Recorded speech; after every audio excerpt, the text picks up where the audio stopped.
আজকের ফার্মগেটের দুর্ঘটনা নিয়ে কিছু কথা। আসলে যে জায়গাটায় দুর্ঘটনাটা ঘটেছে সেই জায়গা দিয়ে আমি প্রতিদিন সকালবেলা অফিসে যাই এবং প্রতিদিন সন্ধ্যাবেলায় আসি। তো কালকে আমি একটা ভিডিও আপলোড দিয়েছিলাম, তোমরা জানো। সে ভিডিওতে আমি বলেছিলাম ঢাকা শহরে আমাদের জীবনের কোনো নিরাপত্তা নেই এবং দিন ডে বাই ডে দিন দিন ঢাকা শহর বসবাসের অনুপযোগী হয়ে যাচ্ছে। এই জায়গায় হয়তো আমরা আর থাকতেই পারবো না, বা থাকলেও এই যে এরকম অকারেন্স গুলা ঘটতে থাকবে। এটা সম্পূর্ণটা কর্তৃপক্ষের অবহেলা ছাড়া আর কিছুই নয়।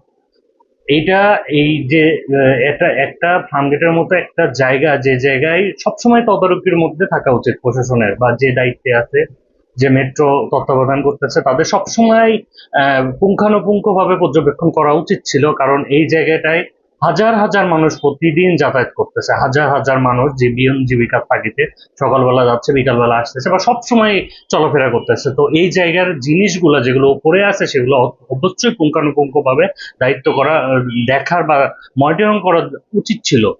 তো আসলে আজকের ঘটনা খুবই হৃদয় বিদারক। আমার ভিডিও ছবিতে দেখছি, আমি আসার সময় দেখলাম জায়গাটা ব্লক করে রাখছে বা ফাঁকা করে রাখছে। তো বলার মতো ভাষা পাচ্ছি না এগুলো নিয়ে, যদিও আমি ভিডিও তৈরি করি না সবসময়। তবে আজকের বিষয়টা আসলে অনেক খারাপ লাগছে, জন্য তোমাদের সাথে শেয়ার